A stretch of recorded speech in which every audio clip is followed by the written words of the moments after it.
Hi guys. Well, I have had so much fun today preparing this video and looking back in time.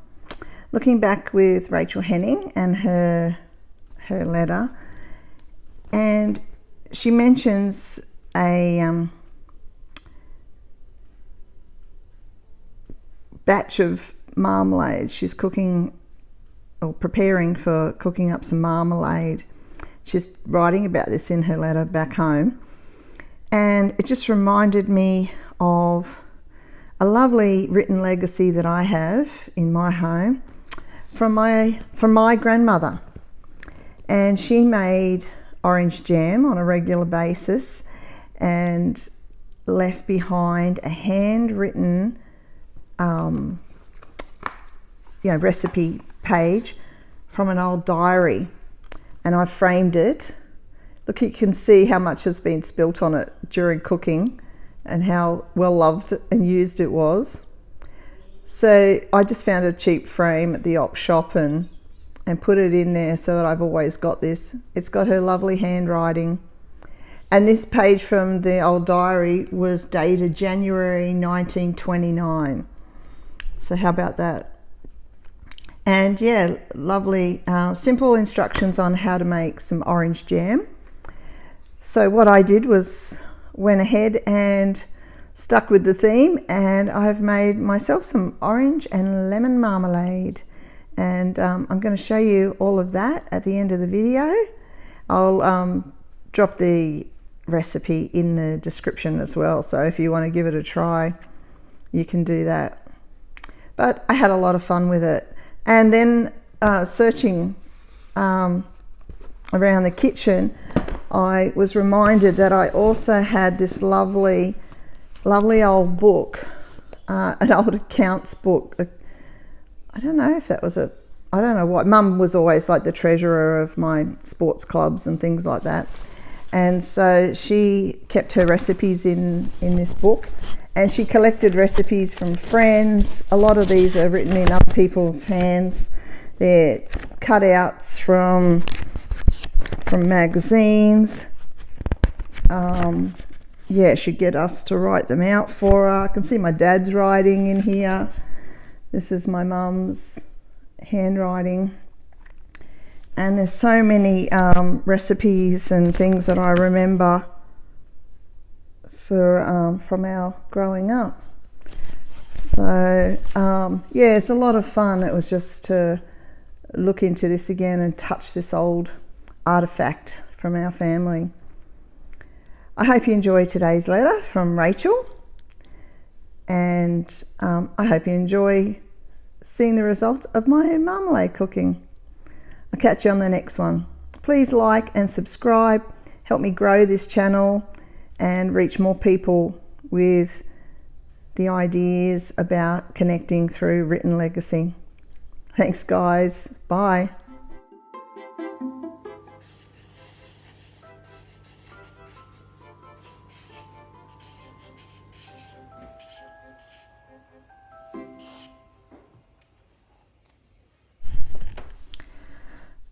A letter from Appin, July 16th, 1855.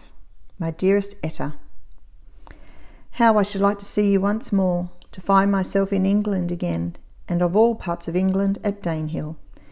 It is what I've been longing for, though I never hoped it, ever since I came here, and yet with the contrariety of human nature, now that through the kindness of Mr. Boyce the way is smooth for my return, I every now and then hesitate about it, and think that I can never leave Annie and Biddulph. I rather wanted to go before Amy's wedding, not that I am in such a hurry to leave them, but because in the bustle and excitement of preparing for that event, I do not think I should be much missed, while afterwards it might make more difference when there are but two at home. But I heard today from Mrs. MacDonald, who came out with us from England in the Calcutta, and whose name you must have often seen in Amy's letters to you, and she tells me that she cannot possibly go till October, and as we both wish to go together, perhaps I shall wait for her. But I shall know more certainly by the time the next mail goes, when I have talked to Annie about it. Dear Etta, it is such a pleasure to think of seeing you again soon. I seem never to have valued your company half enough when I was with you. There are many things in which I think I shall be wiser if I come back, but do not reckon upon it with certainty. Annie may follow Amy's example and marry, and then I suppose I am fixed here for life. It is no use to look far forward, but I have little doubt that this will be the end. I may be at home for 1, 2, or 3 years, then Annie will marry, and I must keep house for Bidulph. He at present declares his intention, notwithstanding Mr. Boyce's exhortation, of not taking to himself a wife for the next 10 years, and I am much mistaken if he is left in quiet possession of Annie for all that time. He is at present sitting opposite me, cutting up lemons for marmalade. They are sweet lemons, and make better marmalade, I think, than oranges do. Dr. Cox gave us 18 dozen, which Bidulph brought home from Wollongong in a sack, to the amazement of his horse. We have already boiled up 8 dozen, and mean to do about 6 dozen more, as the fruit costs nothing, and sugar is cheap. And as our supply of butter is precarious, it is very useful. The difficulty is to find receptacles for it all, as jars are hardly to be had. We have already filled all manner of pickle and mustard bottles, and for the next lot we shall be reduced to coffee tins. Bidulph has also been doing a little in the butchering line today, as we have been cutting up a little pig, which a benevolent neighbour slew on Saturday for us. We roasted a piece of him, not the neighbour, for dinner, and I stuffed it with sage and onions to my own and Bidulph's admiration.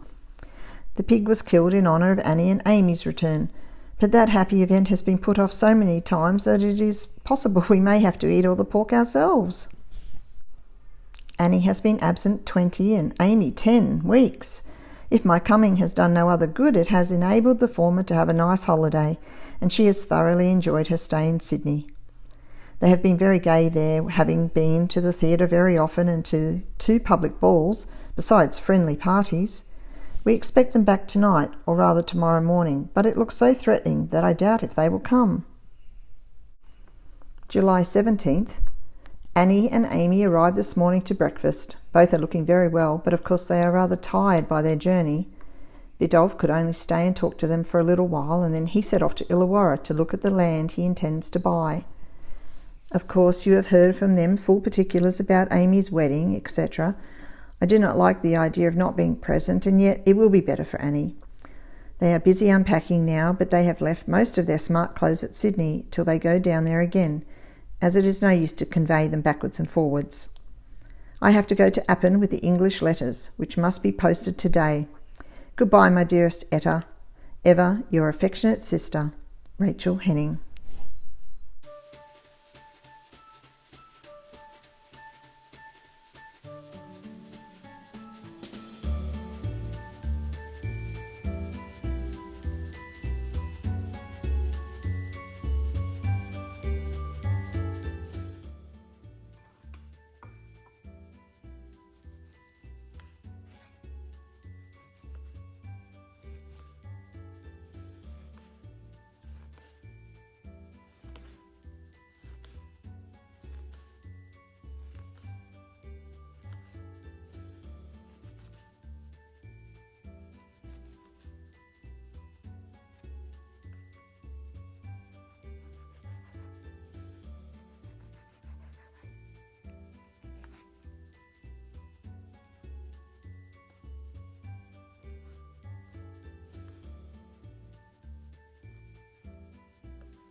Change of knife, much better.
Okay, here it is, taste test time. Made myself a cuppa. Yummy smelling marmalade on my toast and into my belly. I had so much fun making this for everybody. Hope you enjoyed the video. See you next time.